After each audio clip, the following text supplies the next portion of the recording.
I think a lot of times when we talk about science curriculum, we sort of think about our science tables or our corners or our shelves,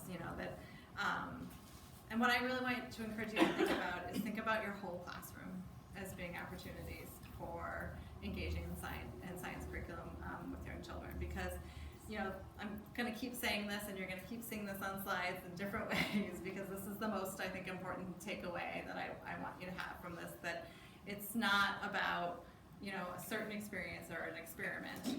Not that there's not value in those things, because there are, but it really is about observing what's happening around you, organizing that information, making those predictions. It could be like, ooh, Katie, I can really see you watching Melissa, with playing with those new toys in the kitchen.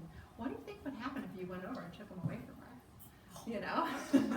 So it's not encouraging that behavior, but it's asking her to think about that cause and effect relationships. And one of the things that we know is that young children can't begin to really modify their behavior if they can't predict the outcome of that behavior, right? So it's, helping children develop, in that social emotional capacity to be able to,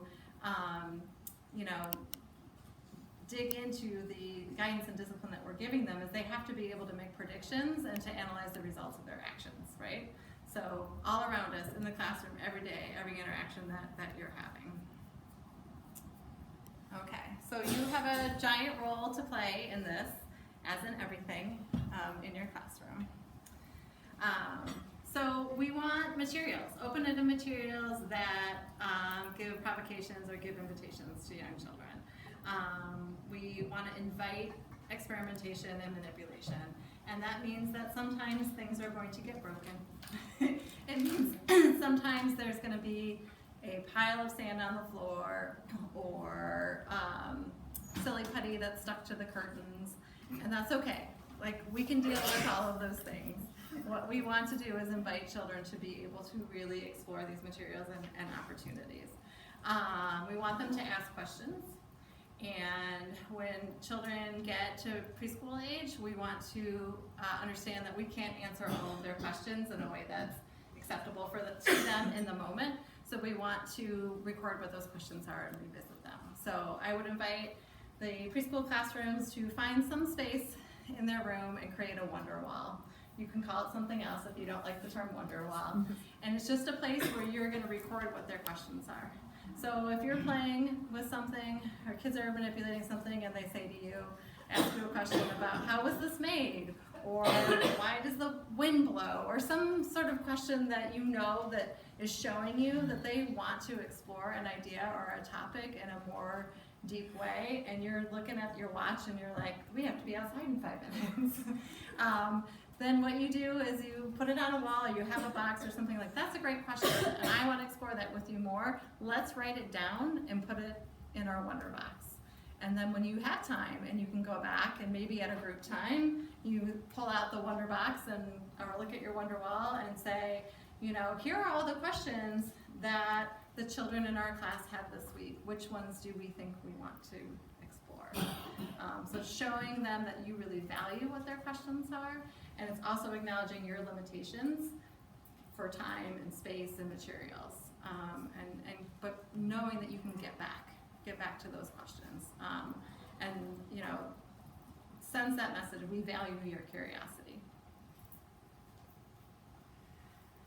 So we want to build on prior experiences, backgrounds, and early theories. I think this is so much of where it's so helpful when teachers have the experience in programs to teach at multiple levels, because then you start to get an understanding of what kids are being exposed to. It's one of the reasons why our support staff are so valuable, because they might see sort of what kids were exploring and looking at when they were younger, and then now that they're older, you can kind of like build on that knowledge. But it's also important for us then, as a community of educators, to think about kind of what experiences that we want kids to have when they're infants and toddlers and toddlers, to support some more sophisticated explorations in this area when they're preschoolers. And so that is not something we're going to do today, but if I had a wonder wall, I'd put it on there, because I think it would be really nice to think about our science education as a continuum at Hutch Kids. It engages children in in-depth exploration of a topic over time and in a carefully prepared environment. We use the creative curriculum as a tool. We understand this project-based, inquiry-based learning. So we just make sure that we're doing it with our science curriculum as well. All right. Documentation is so important in this arena. We really want to support kids in reflecting on their learning, and the best way to do that is to document what you are exploring. So documentation is also the thing that is always like the last on the to-do list, right? For a teacher, I know.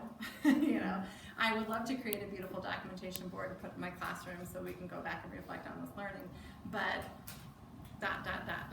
all of the other things that take your time and attention. So sometimes it's really helpful to think about, if we're exploring this particular scientific concept, we're gonna take the time and do the documentation, which means we might not get to the next step of the experiment before I can document the first. And you might say to me, whoa, Shannon, they're so excited, they wanna keep going. And yes, that's true, but the process of reflecting on the learning is more important to getting to the end of the exploration. It's the process, not the product, right? So just take time to build that time into your planning when you're doing science curriculum with kids for building those representation boards. And don't put them in the hallway.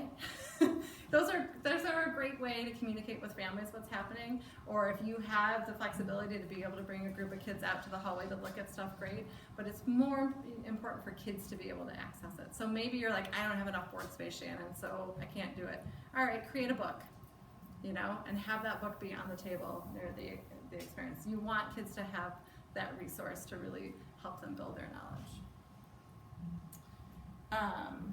I think the access piece is also really important, and we had our presenters this morning who were really good about sort of talking about inclusion and supporting kids with different learning profiles. This is also something to think about with science too, because so many of our traditional science experiences are really messy. And for kids who are sensory avoidant, they will just walk away. So if you're planning an experience that is particularly messy, I would encourage you to think about how you're going to help kids access those materials in a way that is okay to them. So it might mean buying child-sized plastic gloves so that they can engage with the material. It might mean that you provide some sort of tool for them to mix and manipulate.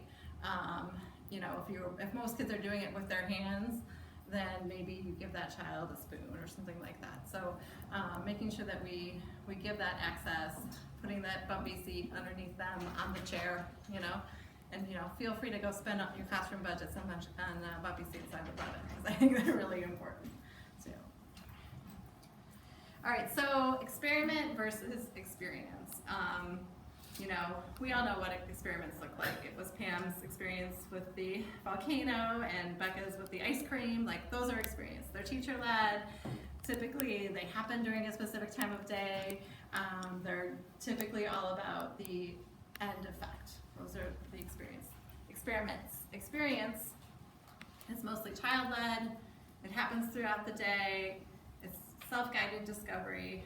There is a place in early childhood classrooms to do both. We're really lucky that we have Kate as our resource, doing the garden to table activities with the older children. She does a lot of those sort of experiments versus experience, which I think then frees up your classroom time for those of you working with those age groups to do more of the experiential learning.